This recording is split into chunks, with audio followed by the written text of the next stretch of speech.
नमस्कार, सुप्रभात बुलेटिन मध्ये मी तेजल नागरे तुम्हा सर्वांचं स्वागत करते। बुलेटिनच्या सुरुवातीलाच बातमी आहे पुण्यातून। पुण्यामधून एक मोठी बातमी समोर येत असून एका जंगली तरसाने थेट लोकवस्तीमध्ये शिरत माणसांवर हल्ला चढवलाय। पुण्याच्या मंचरजवळ शेवाळवाडीमध्ये हा खळबळजनक प्रकार घडलाय। हे तरस थेट लोकवस्तीत शिरलं आणि माणसांवरच त्याने हल्ला केलाय। अनेक नागरिक घाबरून सैरावैरा पळत सुटले होते आणि तरस त्यांचा पाठलाग करत होता। तरसाच्या हल्ल्यामध्ये 3 जण जखमी झाले असून एक जखमी झालेल्या तरुणाने अखेर धाडस दाखवलं आणि या तरसाला घरात कोंडून ठेवत स्वतः पळ काढला। अखेर तासाभराच्या परिश्रमानंतर या तरसाला जेरबंद करण्यामध्ये यश आलं।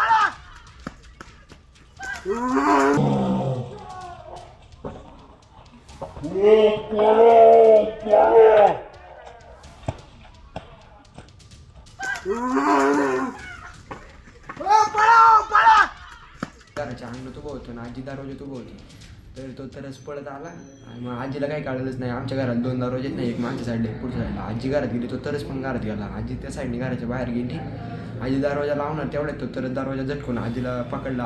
आजीला पकडला, आजी ओरडत होती। मग मी तिकडून पळत आलो, तरच बघितलं। मग मी त्याला काठीने मारलं आणि मग काठीने मारलं तो माझ्या अंगावरती त्याने झडप घेतली। त्याने माझ्या हाताला चावला, नंतर मी त्याला झटकलं आणि आतमध्ये घरात जाऊन लपलो।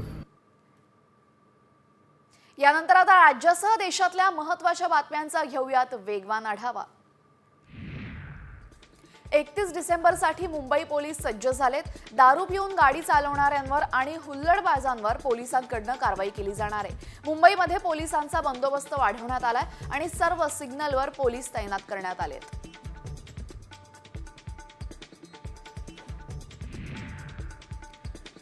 नागपुरात पोलिसांकडून नवीन वर्षानिमित्त चोख बंदोबस्त करण्यात आलेला आहे। 31च्या पार्श्वभूमीवर ड्रिंक अँड ड्राईव्ह किंवा हुल्लडबाजांवर नजर ठेवण्यासाठी पोलिसांनी गस्त वाढवलेली आहे।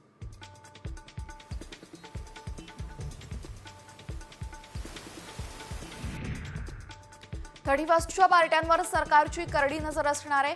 1 ग्रॅम असो किंवा 100 ग्रॅम ड्रग्सवर कारवाई होणारच असा इशारा गृहराज्यमंत्री योगेश कदम यांनी दिलेला आहे। खासगी पार्ट्यांवरही सरकारची करडी नजर असेल असा इशाराही त्यांनी दिलाय।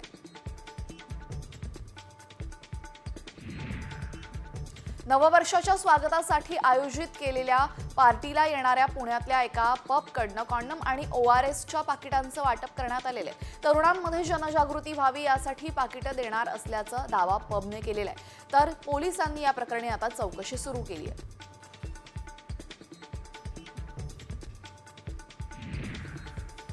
छत्रपती संभाजीनगरमध्ये आता राज्य उत्पादन शुल्क आणि पोलीस विभाग देखील मद्यपींना आवरण्यासाठी कमी पडणार आहे। कारण 31च्या पार्टीसाठी तब्बल 65,000 मद्यपींनी दारू पिण्याचं लायसन्स काढलेलं आहे। विदेशी दारूसाठी 55,000 लायसन्स तर देशी दारूसाठी 10,000 लायसन्स काढण्यात आले। 31 डिसेंबरच्या पार्श्वभूमीवर नाशिक पोलिसांकडून शहरामध्ये 60 ठिकाणी नाकाबंदी करण्यात आली आहे। ड्रिंक अँड ड्राईव्ह सह वाहतुकीचे नियम आणि गुन्हेगारींना चाप लागण्यासाठी पोलिसांकडून स्टॉप अँड सर्च मोहीम सुरू करण्यात आलेली आहे। कोरेगाव भीमा इथं संपन्न होणाऱ्या शौर्य दिनासाठी प्रशासन सज्ज झालेले आहे। विजयस्तंभावर 1 जानेवारीला शौर्य दिन साजरा होणार आहे। यासाठी पुणे नगर महामार्गावरील वाहतुकीमध्ये मोठे बदल केले जातील। या कार्यक्रमासाठी तगडा बंदोबस्त ठेवण्यात येईल। नववर्षाच्या स्वागतासाठी पर्यटक माथेरानमध्ये आलेत। माथेरानला जाण्यासाठी पर्यटक ई-रिक्षांचा वापर करतात, मात्र ई-रिक्षा कमी असल्यामुळे पर्यटकांना प्रतीक्षा करावी लागते। रिक्षांची संख्या वाढवावी अशी मागणी आता पर्यटकांनी केलेली आहे। 31 डिसेंबरच्या पार्श्वभूमीवर लोणावळ्यातील टायगर पॉइंट आणि लायन्स पॉइंट इथं पर्यटकांना बंदी घालण्यात आलेली आहे। या ठिकाणी सनसेट पाहण्यासाठी पर्यटक मोठी गर्दी करतात। या पार्श्वभूमीवर 31 डिसेंबर 2024 आणि जानेवारी 2025 दरम्यान पर्यटकांना बंदी असेल। याबाबतचे आदेश वडगाव मावळचे वनपरिक्षेत्र अधिकाऱ्यांनी दिलेले आहेत।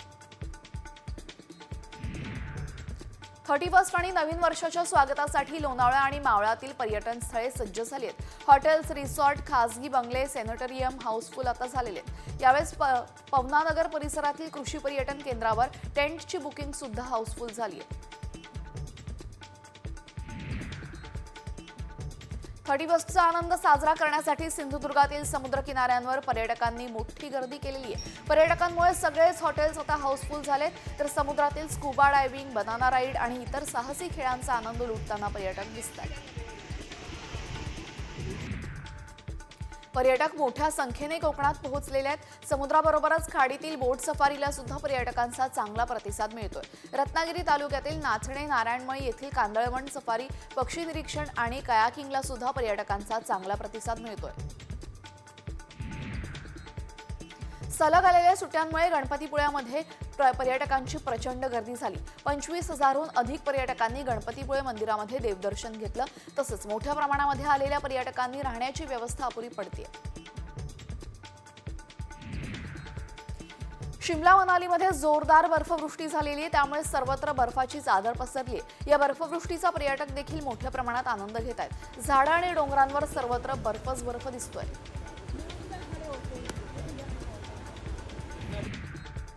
जम्मू काश्मीरमध्ये सध्या जोरदार बर्फवृष्टी सुरू आहे, त्यामुळे रस्त्यांवर, घरांवर सर्वत्र बर्फाची चादर पसरली आहे. 31 आणि नवीन वर्षाचं स्वागत करण्यासाठी पर्यटक तिथं मोठ्या संख्येने गेलेले आहेत आणि या ठिकाणी पर्यटक बर्फामध्ये खेळण्याचा मनमुराद आनंद लुटतायत.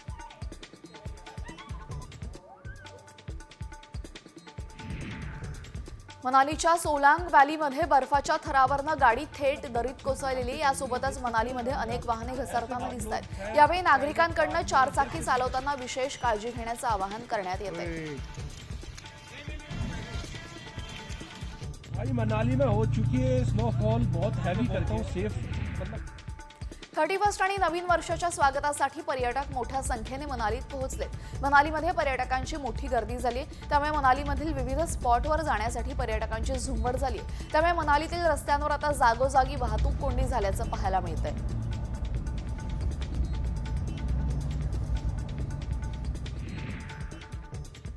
वर्षाच्या पहिल्या दिवशी पहाटे 3:30 वाजल्यापासून भाविकांना सिद्धिविनायकाचं दर्शन घेता येणार आहे. वर्षाच्या पहिल्या दिवशी सिद्धिविनायक मंदिरामध्ये होणाऱ्या गर्दीच्या पार्श्वभूमीवर हा निर्णय घेण्यात आलेला आहे. रात्री 10:30 पर्यंत भाविकांना सिद्धिविनायकाचं दर्शन घेता येईल.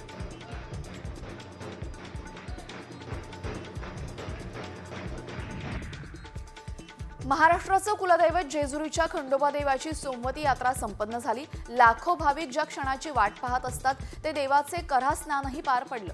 देवासोबत लाखो भाविकही कऱ्हामध्ये गेले आणि तिथं स्नान केलं. यावेळेस खंडेरायाच्या कऱ्हा स्नानाची ड्रोन कॅमेराद्वारे घेतलेली ही खास दृश्य.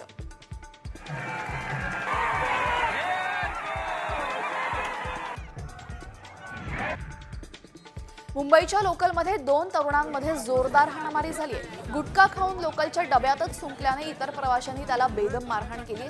या घटनेचा व्हिडिओ आता सोशल मीडियावर व्हायरल झालाय.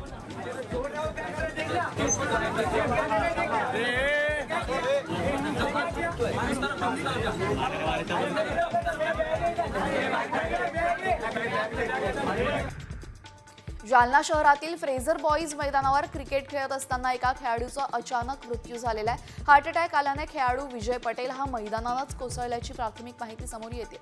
विजय पटेल हा नालासोपारा इथला रहिवासी आहे.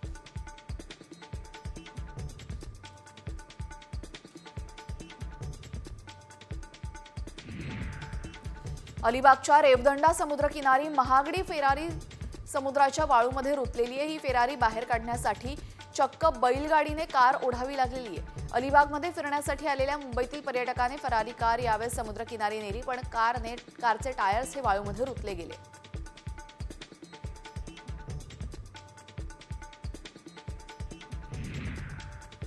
उरण येथील पाणथळ प्रदेशामध्ये फ्लेमिंगो पक्ष्यांचं आगमन झालेलं आहे. 300हून अधिक फ्लेमिंगो या भागामध्ये विहार करताना दिसत आहेत.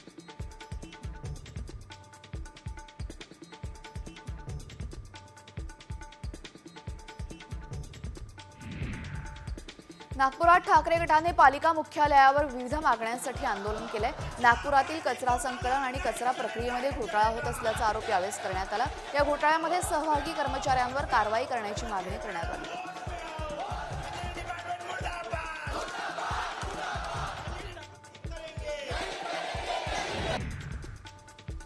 पुणे राजगुरुनगरमध्ये 2 पीडित मुलींवर बलात्कार करून हत्या करण्यात आली। या घटनेचा निषेध करण्यासाठी सांगली जिल्ह्यातील गोसावी समाजाकडून जिल्हाधिकारी कार्यालयावर मोर्चा काढण्यात आला। तसेच या प्रकरणी नराधमाला फाशीची शिक्षा द्यावी अशी मागणी करण्यात आली आहे। नववर्ष स्वागतासाठी मुंबईतील समुद्रकिनाऱ्यांवर रात्रीच्या वेळी येणाऱ्या प्रवाशांसाठी 25 जादा बेस्ट बस सोडण्यात येणार आहेत। आवश्यकता भासल्यास अधिक प्रमाणामध्ये बसगाड्या सोडण्यात येतील। प्रवाशांच्या मदतीसाठी वाहतूक अधिकारी तसेच बस निरीक्षकांची नेमणूक करण्यात येणार आहे।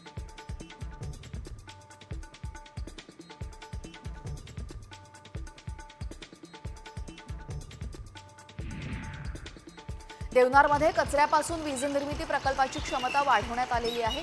कचऱ्यापासून प्रतिदिन 4 मेगावॅट वीज निर्मिती करण्यात येणार होती, मात्र आता 7 मेगावॅट वीज निर्मिती करण्यात येणार आहे। हा प्रकल्प ऑक्टोबर 2025 मध्ये कार्यान्वित करण्याचं उद्दिष्ट ठेवण्यात आलेलं आहे। मुंबईमध्ये सिमेंटच्या दरामध्ये वाढ झाली आहे। दर वाढल्याने घरांच्या किमती वाढण्याची शक्यता आहे। सिमेंटच्या प्रतिगोणीचे दर सध्या 350 रुपये इतके, यामध्ये आता प्रतिगोणी 30 रुपयांनी वाढ झालेली आहे।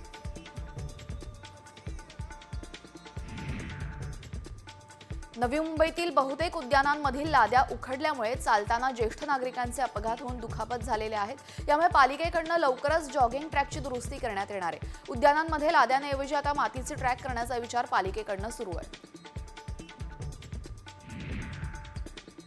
वाढवण बंदरासाठी लागणाऱ्या पाण्याच्या सुधारित पाणीपुरवठा योजनेचा आराखडा तयार झालाय। या पाणीपुरवठा योजना प्रकल्पाचा खर्च 328 कोटी असून त्याला महाराष्ट्र जीवन प्राधिकरणामार्फत मान्यता देण्यात आलेली आहे। डहाणू तालुक्यातील वाढवण समोरील समुद्रामध्ये हरित वाढवण बंदर प्रकल्प उभारला जाणार आहे।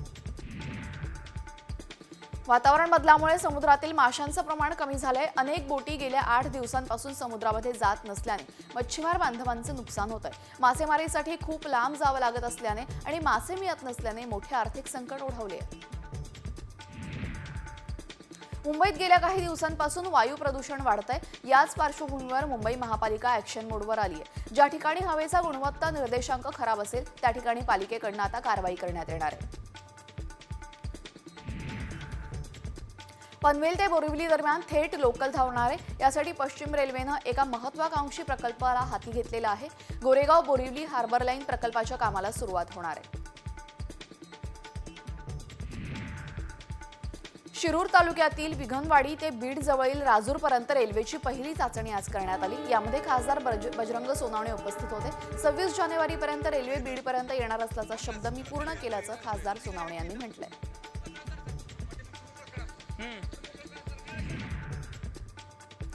शिक्षकांचा पगार 5 जानेवारीपर्यंत होण्याची शक्यता आहे। जवळपास 4.5 लाख शिक्षक आणि शिक्षकेतर कर्मचाऱ्यांच्या पगारासाठी अर्थ खात्याकडून अंशदान वितरित करण्यात आलेले आहे। दरमहा पगारासाठी 22 ते 25 तारखेपर्यंत अंशदान वितरित होतं, पण यावेळी लाडकी बहीण योजनेमुळे तिजोरीमध्ये पैसा नसल्याने 2 दिवस विलंबाने ते वितरित करण्यात आले। एमपीएससीनं आणखीन एक मोठा निर्णय घेतलेला आहे। संयुक्त परीक्षा गट ब तसेच गट क परीक्षेनंतर 20 डिसेंबरपूर्वी प्रसिद्ध झालेल्या तब्बल 23 परीक्षांसाठी पुन्हा अर्ज करण्याची संधी एमपीएससीनं दिलेली आहे। शासनाच्या या निर्णयाचा राज्यातील हजारो विद्यार्थ्यांना आता फायदा होणार आहे। हिंगोली जिल्ह्यात तब्बल 201 जणांना शस्त्र परवाने देण्यात आलेले आहेत। सामाजिक, राजकीय आणि लोकप्रतिनिधींना स्वतःच्या सुरक्षेसाठी शस्त्र परवाने देण्यात आल्याची माहिती जिल्हा प्रशासनानं दिलेली आहे। मागील 15 दिवसांपासून पुरंदर उपसा सिंचन योजनेचं पाणी बंद आहे। त्यामुळे माळशिरस वितरिकेवरील शेवटी असणाऱ्या गावांपर्यंत पाणी मिळालेलं नाहीये। पाण्याअभावी पिके जळू लागलेली आहेत, तर माळशिरस वितरिकेवरील शेवटच्या भागातील लाभार्थी शेतकऱ्यांना पाणी सोडण्याची मागणी आता शेतकरी करतायत। बदलापूर रेल्वे स्थानकाबाहेर स्कायवॉकवरील दिवे महिन्याभरापासून बंद आहेत। दिवे बंद असूनही पालिका त्याकडे दुर्लक्ष करते, त्यामुळे गर्दीच्या वेळी चोरांना हातसफाई करण्याची संधी मिळू शकते। पालिकेने ही बाब गांभीर्याने लक्षात घेऊन तात्काळ दिवे सुरू करावेत अशी मागणी नागरिकांनी केली आहे। चेन्नईतील अण्णा युनिव्हर्सिटीतील लैंगिक अत्याचार प्रकरणी अखिल भारतीय विद्यार्थी परिषदेचे कार्यकर्ते आक्रमक झालेत। कार्यकर्त्यांनी दिल्लीतील तमिळनाडू हाऊसबाहेर जोरदार निदर्शनं केली आहेत।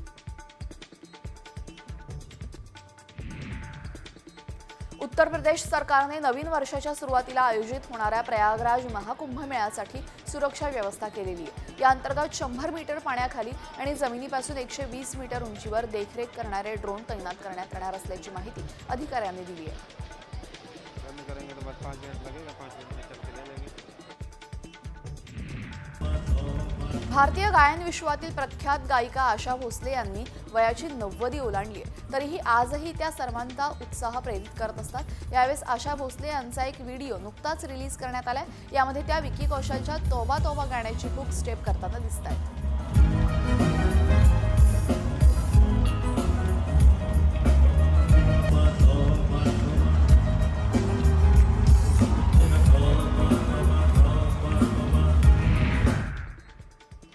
नाशिक कृषी उत्पन्न बाजार समितीच्या आवारामध्ये गावठी कोथिंबीर आणि शेपूची आवक वाढलेली आहे. त्यामुळे बाजारभाव घसरलेत आणि बाजार समितीतील गावठी कोथिंबीरीला 10 ते 25 रुपये तर शेपूला 5 ते 14 रुपये प्रतिजोडी दर मिळतोय.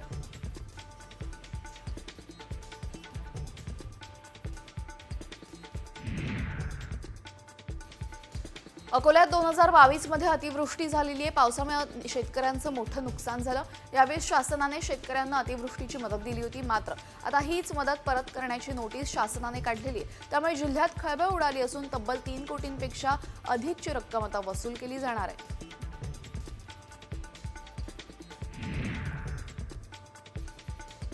कोल्हापुरात मागच्या महिनाभरापासून लहरी हवामानामुळे रबी पीक संकटात सापडले. शाळू पिकावर चिकटा आणि मावा रोगाचा प्रादुर्भाव झाला असून ही कीड पाने कुरतडते. त्यामुळे शेतकरी हतबल झालाय. वेगवेगळ्या रासायनिक औषधांची फवारणी केली जात असून आर्थिक भुर्दंड शेतकऱ्यांना सहन करावा लागतो.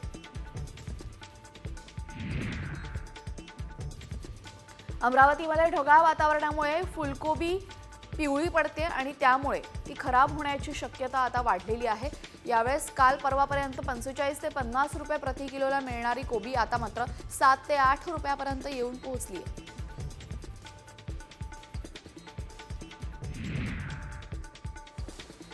कृषी उत्पन्न बाजार समितीमध्ये सध्या संत्र्यांची मोठ्या प्रमाणात आवक सुरू असून देशासह परदेशातून संत्री दाखल झालेले आहेत. आकाराने लहान असलेल्या मिनी संत्री सध्या नागरिकांचं लक्ष वेधून घेत आहेत. एपीएमसीतील घाऊक बाजारामध्ये 50 ते 60 रुपये प्रति किलोने मिनी संत्री विकली जाते.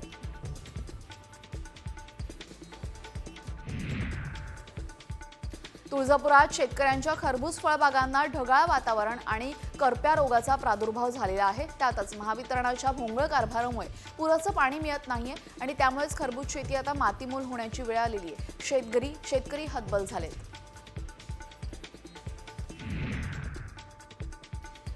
कोल्हापूरच्या शिरोळा तालुक्यातील नांदणी गावामध्ये संतप्त शेतकऱ्याने भाजीपाल्यावर रोटावेटर फिरवलेला आहे. भाजीपाल्याचे दर घसरल्याने शेतकरी संतापलेत.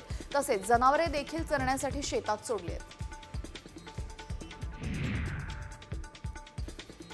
बदलत्या वातावरणाचा फटका हापूस आंब्याला बसलेला आहे. सकाळचं धुकं आणि ढगाळ वातावरणामुळे आंब्याच्या मोहरावर तुडतुडा रोगाचा प्रादुर्भाव झालेला आहे. त्यामुळे आंबा बागायतदार आता अडचणीत येण्याची शक्यता आहे. शिरोळामधील एका शेतकऱ्याने पिकवलेल्या तब्बल 3.5 किलो कोबीचा गड्डा कोल्हापूरकरांसाठी आकर्षण ठरलाय. या शेतकऱ्याने तब्बल 60% उत्पादन या कोबीत घेतले. तसेच 1 ते 1.5 फूट लांब मिरची आणि चेरी टोमॅटो यासह विविध भाज्या या प्रदर्शनात ठेवण्यात आलेल्या आहेत. अकोल्यामध्ये पहिल्यांदाच रंगीबेरंगी फुलकोबीची लागवड करण्यात आलेली आहे.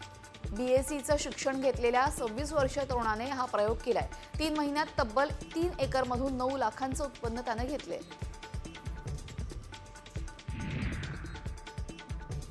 सांगलीत यंदा अधिक पाऊस आणि फळ छाटणीला झालेल्या विलंबामुळे बेदाणा निर्मितीसाठी प्रक्रिया देखील लांबणीवर पडली. या सर्व प्रक्रियेमुळे साधारण महिनाभराचा विलंब या संपूर्ण प्रक्रियेला होणार आहे.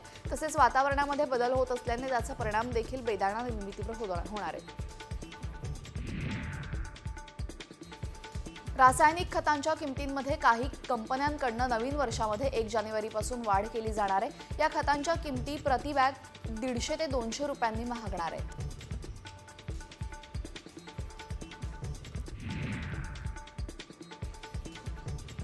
सांगली जिल्ह्यामध्ये बदलत्या हवामानामुळे द्राक्ष शेती संकटात सापडली आहे. हवामान बदलामुळे हातातोंडाशी आलेला द्राक्षबाग आता वाया जाते. द्राक्ष घड कुजणं, रोगाचा प्रादुर्भाव या संकटांना आता शेतकऱ्यांना सामोरं जावं लागतंय. त्यामुळे चिंतेचं वातावरण निर्माण झालंय.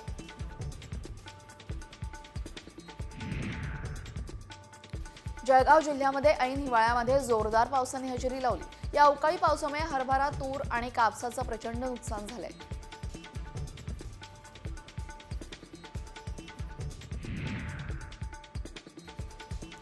येवला तालुक्यामध्ये अनेक भागांमध्ये अवकाळी पावसामुळे गहू शेती भुईसपाट झाली आहे, तर कांद्याचेही मोठे नुकसान झाले असून ठिकठिकाणी मका, सोयाबीन ओलावून नुकसान झाले.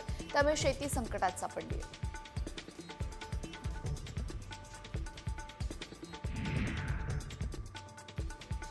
नाशिक जिल्ह्यातील शेतकरी आधीच अतिवृष्टीमुळे अडचणीत आहेत. त्यात या 2 दिवसांपूर्वी झालेल्या अवकाळी पावसामुळे नुकसान भर पडली आहे. 3 वर्षांमध्ये शेतकऱ्यांचं 180 कोटींचं नुकसान झालंय, तर 2 वर्षांपासून ते मदतीच्या प्रतीक्षेत आहेत.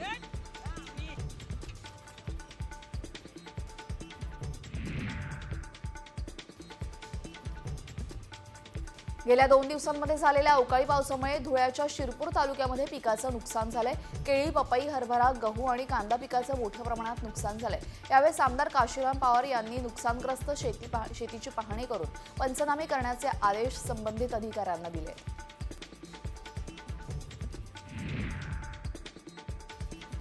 शहापुरातील अनेक गावांमध्ये भटक्या कुत्र्यांची संख्या वाढली आहे. कल्याण, डोंबिवली, भिवंडी ठाण्यातून मोकाट कुत्री आणून सोडली जात असल्याची चर्चा आहे. ही कुत्री कोंबड्या मांजरींवर हल्ले करून फडशा पाडत असून नागरिकांना देखील त्रास देत आहेत आणि त्यांच्यावर हल्ला करत आहेत.